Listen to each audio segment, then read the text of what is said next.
여러분께 문안드립니다. 오늘 하나님께서 허락하신 말씀은 요한복음 14장 15절에서 21절입니다. 말씀을 봉독해 올리겠습니다. 너희가 나를 사랑하면 나의 계명을 지키리라.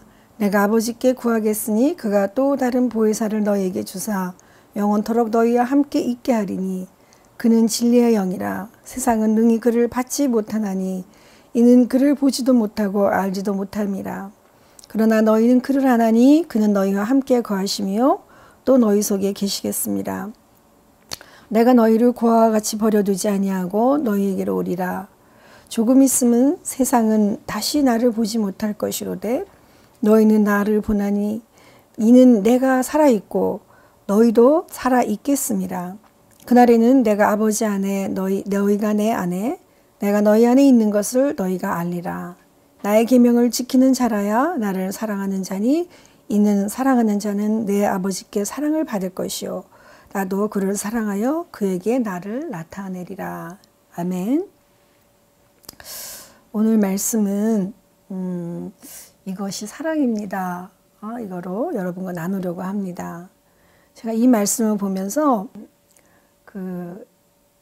갑자기 막 커다란 바다와 부서지는 파도 연상이 됐습니다.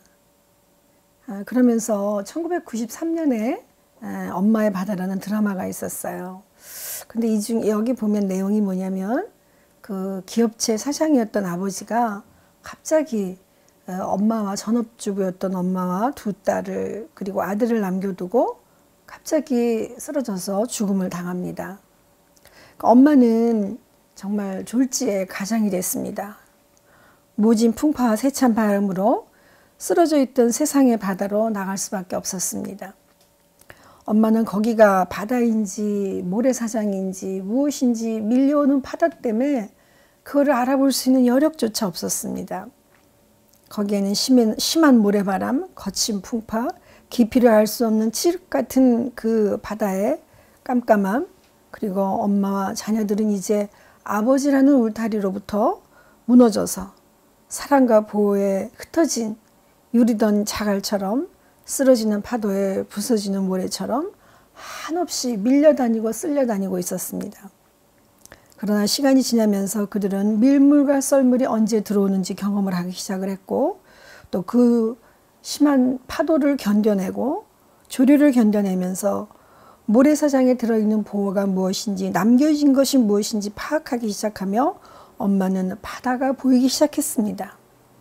그러면서 엄마는 내가 50의 바다를 보았다라고 고백합니다. 오늘 본문은 주님께서 먼저 떠나실 것이라고 제자들에게 이제 말씀을 하시면서 그들이 방황하며 유리할 수밖에 없는 그런 삶을 살아갈 수밖에 없는 그들에게 주님께서는 이제 지난주에 이어 이제 사랑의 편지를 남기고 떠나실 준비를 하십니다. 본문을 한번 보시겠습니다. 16절을 먼저 제가 읽어드립니다. 내가 아버지께 구하겠으니 그가 또 다른 보혜사를 너희에게 주사 영원토록 너희와 함께 있게 하리니. 아멘. 이제 물은 빠져나갔어요. 그죠? 예, 썰물은 계속해서 나가고 있습니다. 바닷물은 줄어들고 바닷물이 빠져나간 후에 뻘과 모래처럼 제자들은 정말로 이제 벗겨져 버렸습니다. 그동안 에워싸고 있던 바닷물로 먹을 것을 공급해 주던 주님의 그 한량없는 사랑의 손길을 이제 떠나신 그 주님을 바라보며 제자들은 허망한 마음으로 썰물의 자리에서 민낯으로 자기들을 드러낼 수밖에 없었습니다. 마치 어둠 속에서 빛이 들어와 쌓여있던 먼지한 노폐물들이 훤하게 드러났던 것처럼 드러난 자리는 가릴 수가 없는 부끄러움입니다. 그런데 이 민낯이 하루 이틀에 끝나는 게 아니에요. 계속적으로 반복적으로 시간만 되면 나타나기 시작하는 것입니다. 고통스러웠습니다. 썰물이 지나고 난 자리에 그 모래바닥에는 무엇이 있습니까? 바닷물이 쓸려간 자리에 버려진 그러한 모든 것을 자세히 보기 시작하니 뭔가 남겨진 게 있는 거예요. 그 안에 보화가 있는 거예요. 그리고 갯벌이라는 것이 있습니다. 우리나라의 그 서해안 남해의 갯벌은 세계 5위 안에 드는 정말 최적의 조건을 갖추고 있다고 합니다. 그래서 그 뻘은 바닷물의 호흡을 걸러내는 폐처럼 정말로 거기서 많은 기능을 하며 그 갯벌은 우리나라가 정말로 수많은 플랑크톤과 또 많은 식물들 164종에 대한 다 나타나는 식물과 동물 687종이 살아가는 터전이고 전 세계적으로 멸종위기에 처한 물새들이 47%나 거쳐가는 그러한 주요 서식지라고 합니다. 이 얼마나 풍부한 생명의 현장이며 그 썰물이 지나간 자리이겠습니까? 주님께서는 마치 우리가 여기서 고아처럼 버려두고 떠나가신다 그것만이 아니라 이제 남겨두고 내가 다시 오신다고 약속하시는 주님의 말씀 속에 목숨까지 주고 가시는 주님의 사랑을 보게 됩니다. 바닷물이 빠져나갔던 썰물처럼 주님이 떠나가신다고 하시면서 약속하신 것은 하나님의 진리예요. 그 진리에는 반드시 법칙이 있습니다. 그리고 뜻이 있습니다. 주님이 그냥 가시는 것이 아니라 보혜사 성령으로 돌아오신다고 하십니다. 그 보혜사 성령은 진리의 영이고 그리고 그 영은 고아와 같이 버려두지 아니하고 돌아오신다는 것입니다. 죽기까지 주님은 고난을 받으셨어요. 목숨을 다 내어주고 핏방울 땀방울 모든 것까지 다 털어주고 정말로 정말 그 고생과 그 고난을 겪으셨는데 여러분 같으면 다시 오시고 싶겠어요? 돌아보고 싶겠습니까? 마치 저는 이걸 보면서 여러분이 이 군에서 얼마나 훌륭하게 잘 지냈다고 하더라도 여기서는 고난과 훈련과 변호의 현장이기 때문에 다시는 여기 돌아오고 싶지 않을 거예요. 그렇게 기쁘게 여기 올 사람은 그렇게 많지 않습니다. 그러나 하나님의 뜻이면은 하나님이 하셨으면은 그 상황을 안다면 다시 돌아오듯이 주님께서는 우리를 얼마나 사랑하셨기에 그 고통을 받으셨더라도 정말 보고 싶어서 오시겠다는 거예요. 여러분 어떠십니까? 마치 썰물과 민물이 규칙적으로 정말로 자연의 법칙 아래 반드시 규칙적으로 돌아오고 떠나고 했던 것처럼 주님께서는 그런 상황 속에서도 내가 떠나가는 것만이 아니라 오신다고 하시는 약속을 보여주십니다. 그렇다면 주님께서 다시 돌아오실 때 어떤 모습으로 돌아오신다고 합니까? 17절, 18절을 먼저 읽겠습니다. 그는 진리의 영이라 세상은 능히 그를 받지 못하나니 이는 그를 보지도 못하고 알지도 못함이라. 그러나 너희는 그를 아나니 그는 너희와 함께 거하시며 또 너희 속에 계시겠습니다. 내가 너희를 고아와 같이 버려두지 아니하고 너희에게로 오리라. 주님이 모습이 있어요. 여기는 그냥 오시는 게 아니라 사랑의 모습으로 오신다는 거예요. 이 말씀은 부모를 잃어버린 고아에게 다시 부모가 되어서 돌아오신다는 거예요. 사랑으로부터 정말 유리당한 사랑이 떠나간 자리에 다시 사랑의 표징을 갖고 돌아오신다는 것이. 정말로 정해진 시간에 떠나갔던 썰물은 밀물이 되어 돌아오는 것처럼 규칙적으로 자연의 법칙 아래 하나님의 사랑 안에 동일하게 온다는 것이. 보혜사의 성령님은 하나님을 아버지로 고백하는 자에게 반드시 똑같은 상황으로 돌아오십니다. 여기서 진리의 영이라는 단어는 바람, 호흡, 생명, 성령입니다. 즉 진리는 생명과 호흡 안에 존재합니다. 진리는 딴 것이 아닙니다. 살리는 영이고 생명의 영이에요.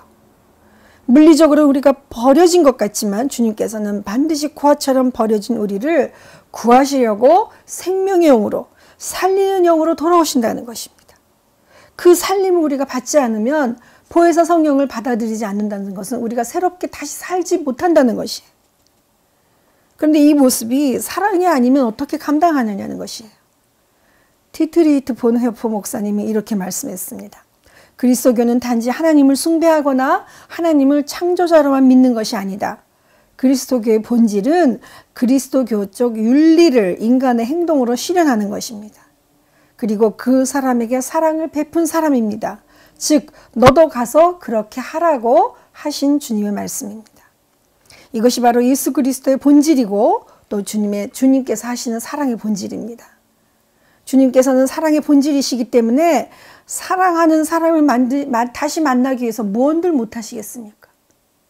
목숨을 버리고 가셨던 주님께서 다시 부활의 영으로 돌아오신다는 것입니다. 할렐루야, 아멘입니다. 그러면 무엇을 위해 이렇게 하시겠습니까? 무엇 때문에 이렇게 하시겠습니까? 그 대지의 사랑이란 영화에 보면 그 남편과 결혼한 지 3개월 만에 사별한 어머니가 전처의 몸에서 난 두 남매와 같이 살아가고 있습니다. 그 남매를 키우기 위해서 50평생을 바쳤습니다. 두 남매를 한 번도 내 자식이 아니라고 생각하지 아니하고 정말로 억척스럽게 키워냈습니다. 그런데 그 아들이 교통사고로 실명을 당했어요. 어머니는 자신의 눈 하나를 그 아들에게 줍니다. 이식해 주었어요. 그리고 아들이 눈을 떴을 때 어머니의 눈을 보았더니 그 어머니는 한 눈을 잃어버렸습니다. 대지보다 넓은 어머니의 사랑이 대지의 사랑도 이렇게 위대한 것을 보여주고 계시는데, 하물며 하나님께서 사랑하시는 그 사랑은 눈 하나가 아니에요. 다 모든 생명을 다 주신 것입니다. 그런데 어떻게 이 사랑을 우리 인간이 우리의 계산으로 측정할 수 있겠습니까? 그 하나님께서 주시는 그 하나님의 사랑이란 거대한 흐름은 이제 정말로 우리가 밀물과 썰물의 그 거대한 조리의 흐름을 알 수 없듯이 하나님의 사랑을 우리가 알 수 없습니다. 그러나 사랑이 있다는 것만 알 뿐이에요. 존재가 있다는 것만 알 뿐이에요. 그 사랑이 아니면 주님은 십자가를 지시지도 않았고 지실 수도 없으며 다시 오신다고 약속도 하지 않으십니다. 다시 오신다는 것은 죽음이 있기에 그 후에 부활한다는 것입니다. 죽었다는 것이에요. 다시 말해서 교회는 부활의 메시지, 죽음과 부활을 선포하고 그 선포의 메시지가 실천되고 확인되는 공동체입니다. 그러니까 교회는 죽으러 가는 곳이어야 돼요. 먼저 우리의 탐욕과 우리의 무지와 사랑을 알지 못하는 우리의 증오를 죽여야 합니다. 부활은 사랑으로 거듭나는 것이기 때문입니다. 제대로 사랑하기 위해서는 사랑하지 못한 나를 죽여야 돼요. 교회는 거대한 무덤입니다. 죽은 나를 어찌하든지 묻어야 됩니다. 탐욕과 무지는 증오를 내려놓기도 전에 우리를 정말로 계속해서 욕심으로 끌고 갑니다. 우리가 죽음이 두려운 것은 모든 것이 없어지기 때문이에요. 그 다음에 어떠한 희망이 없다는 것을 알기 때문에 죽음이 무서운 거예요. 그러나 부활이 있다라고 한다면 죽음을 두려워하는 것이 아니라 우리는 당당하게 선택할 수 있어요. 왜요? 사랑하기 때문에요. 바로 이 사랑을 회복하라는 것입니다. 바로 예수님의 부활의 진정한 의미입니다.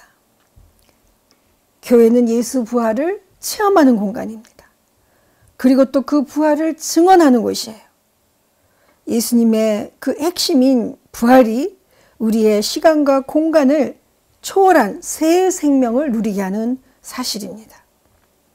부활하지 않으면 새로운 생명으로 올 수가 없고 죽지 않으면 다시 부활할 수 없다는 것을 우리는 훈련하는, 그래서 죽음과 부활이 밀물과 썰물처럼 교차되며 우리가 계속해서 단단한 모래가 되고 삶이 되는 것처럼 바로 우리 교회는 그것을 지향하는 것입니다.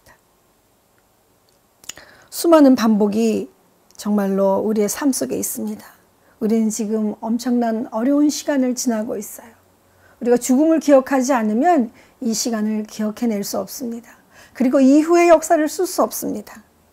주님은 그래서 우리에게 계속해서 삶의 메시지를 주셔요. 사랑하라고. 이 삶을 사랑하지 않으면 이 고통과 이 험한 이 시간을 견뎌낼 수 없다는 것을 우리에게 가르쳐주고 계십니다. 반복은 기적을 낳아요. 그리고 그 반복은 바로 훈련입니다. 훈련을 통해서 사람이 만들어지고 훈련을 통해서 한 방향으로 하나님의 우리의 관계가 이루어져 나감으로 교회가 세워집니다. 모든 생물이 훌륭한 삶의 현장으로, 풍부한 현장으로 그 바다를 통해 만들어지듯이 우리 하나님께서는 주님의 사랑을 통해서 우리의 교회가, 우리의 삶의 현장이 만들어지도록 우리에게 이끌어내십니다. 20절에서 21절을 다시 한번 읽어보겠습니다. 그날에는 내가 아버지 안에 너희가 내 안에 내가 너희 안에 있는 것을 너희가 알리니 나의 계명을 지키는 자라야 나를 사랑하는 자니 나를 사랑하는 자는 내 아버지께 사랑을 받을 것이요 나도 그를 사랑하여 그에게 나를 나타내리라. 아멘. 그러므로 바다는 그냥 물만 존재하는 것이 아닙니다. 그 바다의 조류를 통해서 수많은 썰물과 밀물을 통해서 땅이 만들어지고 해안선이 만들어지고 산과 바다의 경계를 정하고 지평선을 만들어내며 그 안에서 삶의 현장을 품어냅니다. 이 반복적인 흐름과 훈련을 통해 바다는 사랑을 품어냅니다. 이제 바다는 모든 것을 품습니다. 사랑이 아니면 그 어떤 것도 녹아내리지 못하는 사랑. 그러나 사랑이기 때문에 소금이 충만한 그 바다가 넓고 넓은 바다가 되어 정말로 모든 것을 씻어내며 각종 생물을 풍부하게 우리에게 주는 것처럼 삶의 보고는 예수 그리스도의 보혈과 예수 그리스도의 죽음과 삶입니다. 앤모로 린드버그라는 그 여성이 바다의 선물에서 이렇게 말합니다. 인생은 섬과 같다. 바다로 에워싸여 외부와 단절되고 파도가 끊임없이 들이쳤다가 물러가는 연기. 그리고 여기 현재 섬이라는 한계 자체를 받아들이지 않으면 안 된다. 사랑은 날개 달린 삶, 그리고 밀물과 썰물, 그리고 조류의 흐름, 이 모든 것들을 받아들이지 않으면 안 된다. 그래서 바다입니다. 이것은 주님의 사랑으로 충만하게 대지의 사랑을 지켜준 것처럼 주님께서는 들어오십니다. 나도 너희를 사랑하노니 너도 나를 사랑하라. 아멘입니다. 그래서 이것이 사랑입니다. 그리고 이것이 교회입니다. 예, 기도하시겠습니다. 사랑의 주님, 주님께서는 죽음으로 눈물로써 오늘도 우리에게 사랑의 편지를 보내주셨습니다. 너희는 그리스도의 편지라고 하셨습니다. 주님, 모든 인간을, 모든 자연을, 이 망가지고 부서지고 정말로 탄식하는 이 모든 온 우주를 주님, 주님의 사랑으로 품어주십니다. 주님, 오늘도 치료하시고 새롭게 하시고 하나님 온전케 하심의 역사를 주님 앞에 바라보니 주님 도와주시고 치료하여 주시옵소서, 역사하여 주시옵소서. 주님, 그리하여 주님의 말씀이 이곳에, 주님의 능력이 이곳에, 주님의 눈물의 기도가 이곳에 있음을 믿고 주님 앞에 무릎 꿇고 회개하며 주님 만나기를 간절히 기도하오니 우리를 도와주시고 우리를 회복시켜 주시고 구원하여 주시옵소서. 감사드렸고 예수님의 이름으로 기도하옵나이다. 아멘.